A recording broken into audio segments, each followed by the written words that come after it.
sadar tapi nggak mau tahu gitu. Paham nggak sih?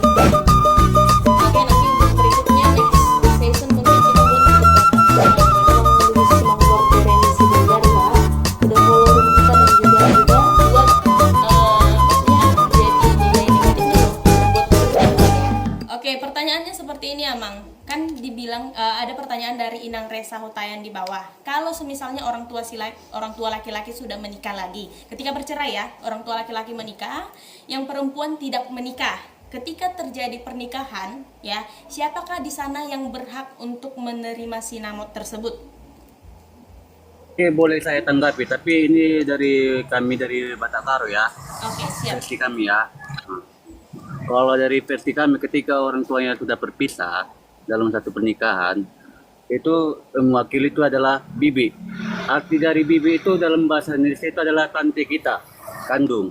Nah, kalau nggak tante, kalau dalam bahasa Karonya itu boda. Boda itu artinya tulang kita, bahasa Batak Tobanya. Nah, jadi bibi ataupun boda kita itu wajib harus datang untuk menghadiri tentang sinamot itu. Cuma gini, seperti yang ku tapping juga dibahas dulu itu, ini kan ini fakta yang di lapangan yang kita lihat ya kan. Ketika orang tuanya sudah cerai, nah, yang seperti pertanyaanku juga, apakah ibunya ini nggak datang, tapi masih fungsinya suatu adat acara pernikahan itu, walaupun ibunya nggak datang? Coba dulu itu, jawab dulu. Karena dari tadi belum itu jawab betul. Oke, jadi pertanyaannya kembali lagi ke saya gitu ya, Mang ya. Kalau misalnya orang tuanya nggak datang gitu.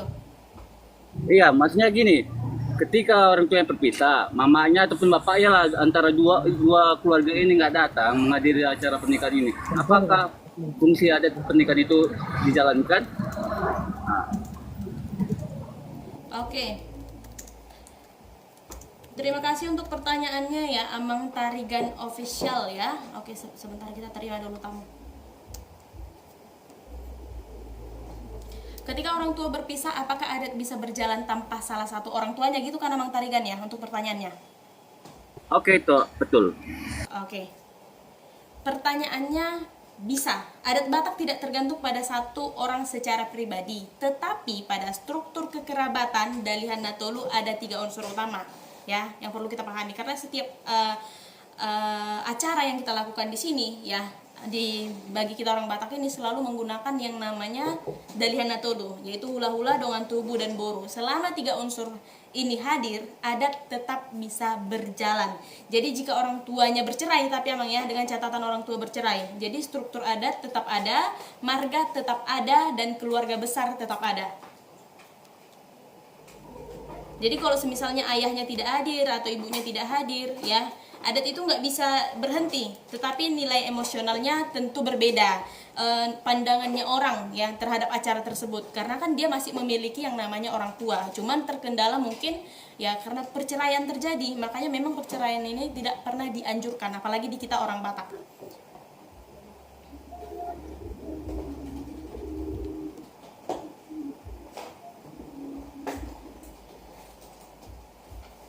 Oke, gimana Mang Tarigan?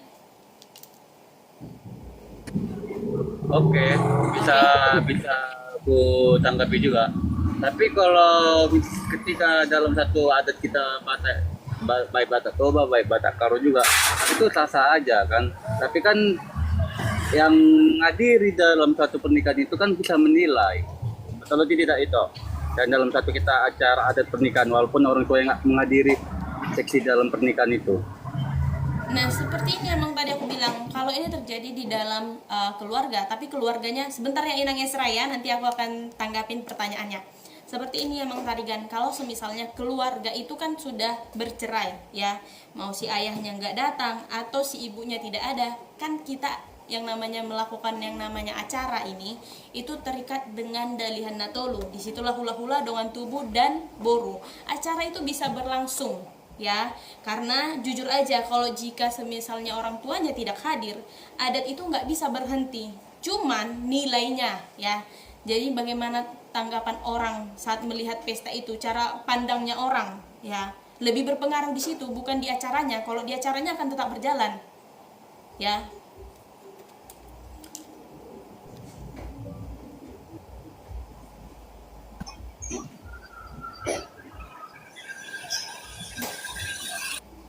Karena sebentar. Karena kan secara adat bisa berjalan tanpa salah satu orang tua. Terus kemudian secara struktur bisa diwakili oleh keluarga yang semarga.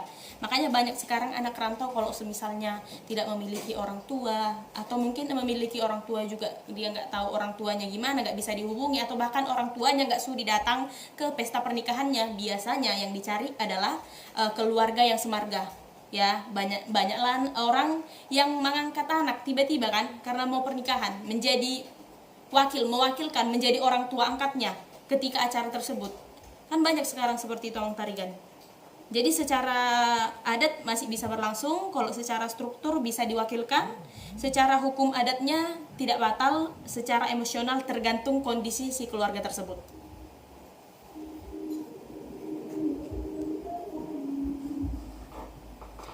Kalau Bapak, oke. Sebentar ya, aku tanggapi dulu untuk pertanyaannya Amang Montegali. Kalau Bapak dan mamanya bercerai, terus dua-duanya udah menikah, pas pesta nikah anaknya bisa didampingi 4 orang itu. Kalau sebenarnya yang berperan penting adalah orang tua kandung daripada si perempuan itu ya. Makanya tadi aku sempat bilang di sini emang ada yang namanya Martonggo Raja, harus dipertemukan dulu orang tuanya. Ya, bagaimana nanti di sana pembahasannya mereka gitu ya. Itu nanti akan menjadi dampak atau berpengaruh ya untuk hasil di mana mereka dimusyawarahkan. Halo, selamat sore Nang Borussia Kangen.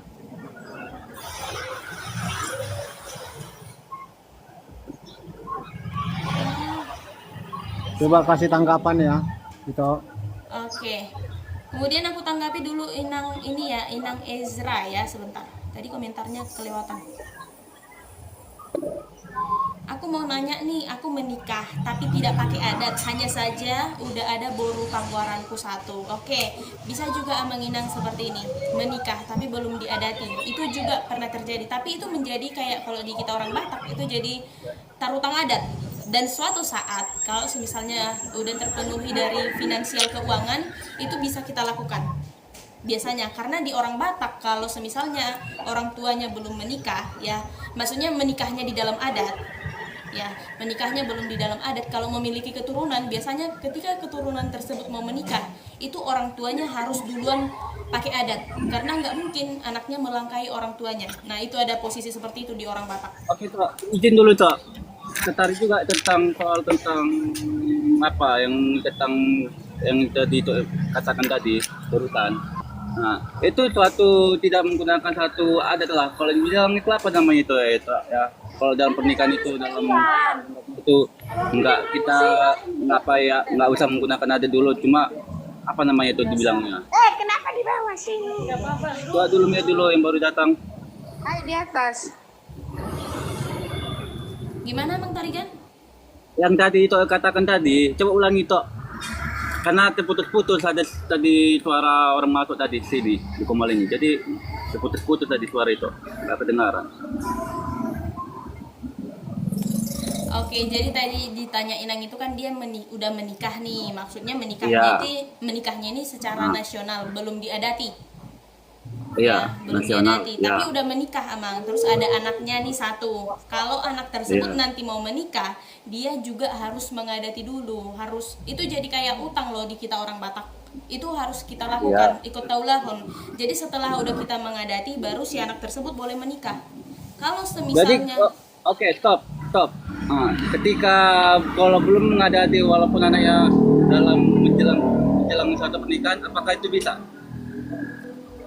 Gini Amang, kan aku tadi bilang kalau semisalnya anak tersebut mau menikah, orang tuanya harus duluan membuat adat sebelum anak tersebut.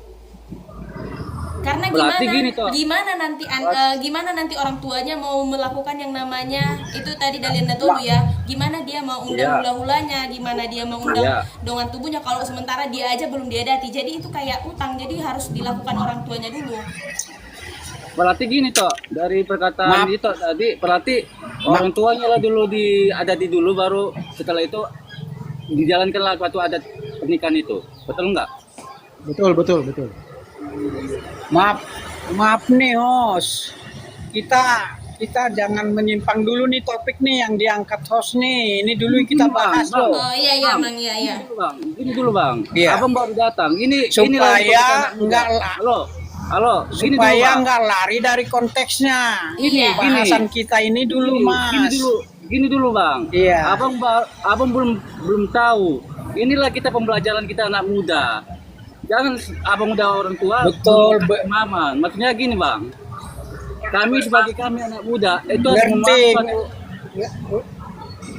Ngerti, oke, Mas. oke. Tapi konteks yang disampaikan konteks host ini, ini Bang. aja dulu Bang. kita bahas. Bang, Baru gini, Bang, nanti konteks- bisa ke sana.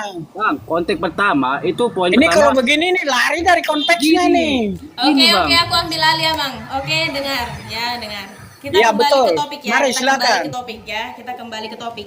Jadi topik yang hari ini kita angkat adalah ketika kedua orang tua bercerai, ayahnya menikah lagi tapi si ibu tidak menikah sama sekali ya. Jadi dalam kurung dia membesarkan si anak-anak tersebut sendiri.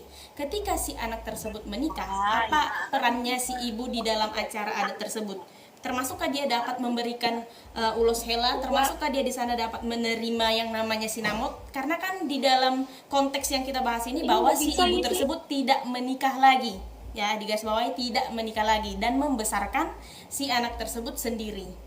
Apakah tetap di situ peran si ayah harus tetap nomor satu, harus si ayah yang memberikan ulos hela? Seperti itu. Jadi itu yang mau kita bahas karena kemarin memang konteksnya kita bahas kedua orang tua setelah menikah. Ya, jadi memang harus tetap berperan si ayah tersebut karena si ibu telah menyandang marga lain, ya seperti itu. Makanya kemarin si ibu tersebut nggak bisa mengulusi. Nah itu dapat kita terima. Jadi pembahasan kita sekarang, ya kalau semisalnya kita balikin, kalau semisalnya ayahnya udah menikah, si ibunya tidak menikah, apakah setelah terjadinya hal itu si ibu tersebut dapatkah melakukan hak tersebut, dapatkah dia menerima sinamot, dapatkah dia memberikan ulos tersebut, ya itu yang mau kita pahami, mau kita bahas di sini emang. Oke. Aku coba jelaskan ya. Setuju. Nah, untuk host, saya bukan orang baru di host itu ini.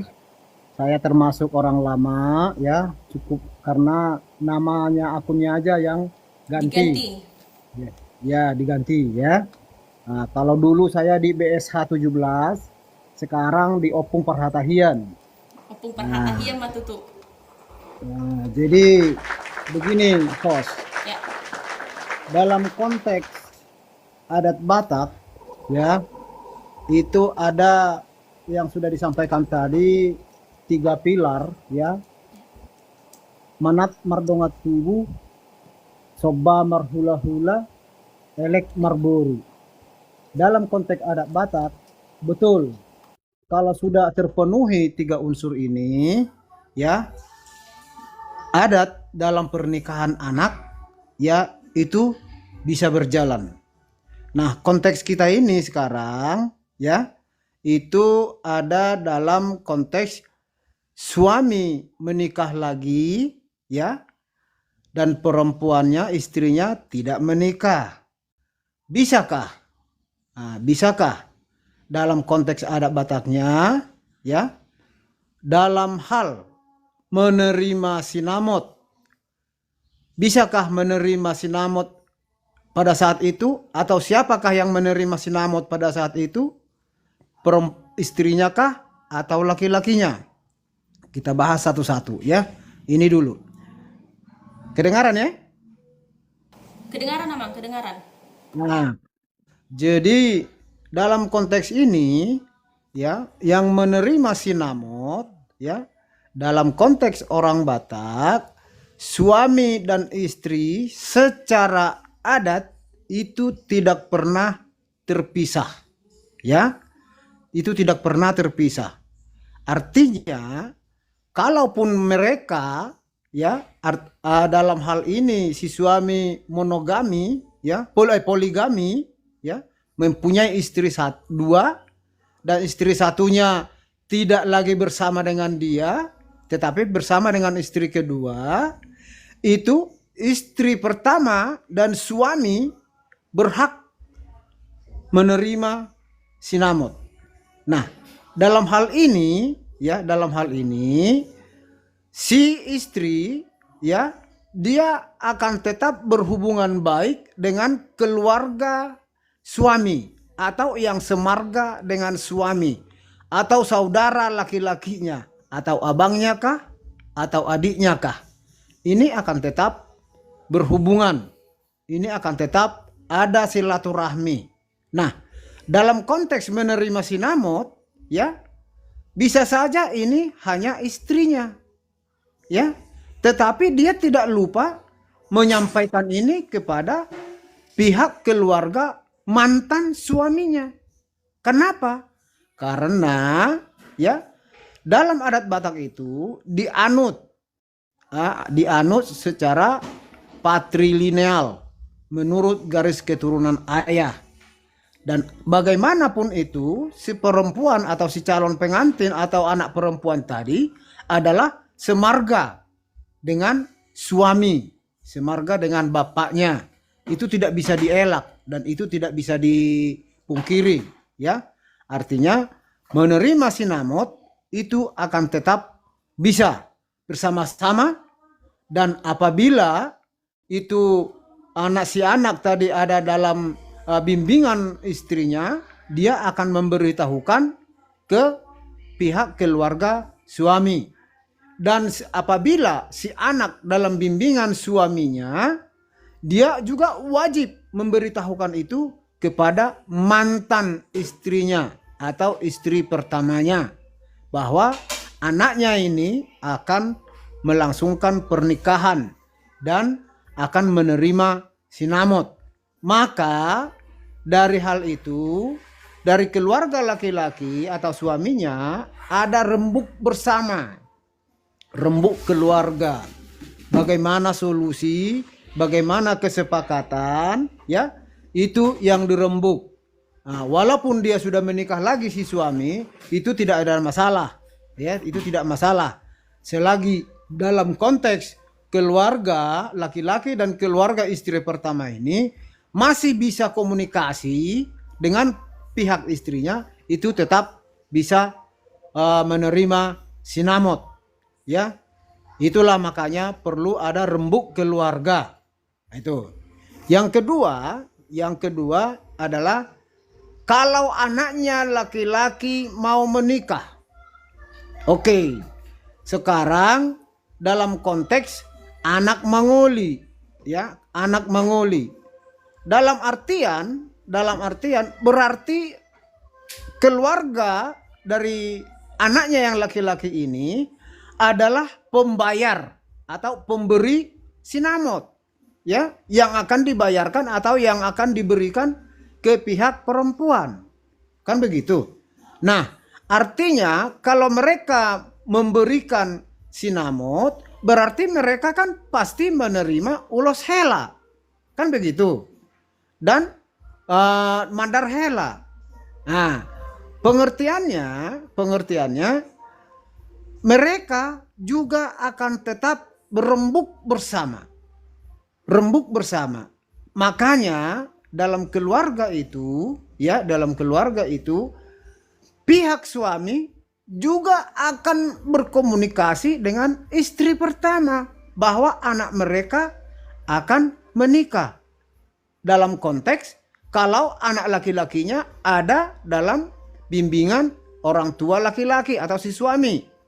Dan sebaliknya juga, kalau laki-laki atau anaknya yang laki-laki ini ada di dalam lindungan atau keluarga mamanya, dia yang membesarkan, dia yang menyekolahkan atau dia yang membimbing, ya, dia juga berkewajiban, ya, berkewajiban memberitahu kepada suaminya, mantan suaminya, gitu loh.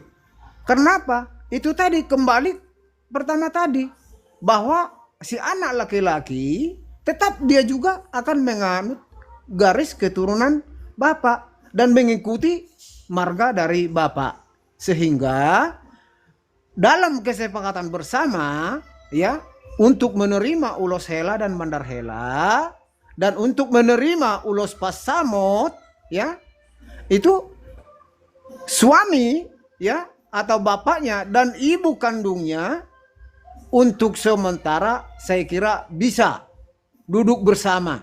Untuk sementara ya, untuk sementara. Itu tidak berhak istri keduanya menerima itu. Karena dia masih hidup. Dalam konteks masih hidup ya.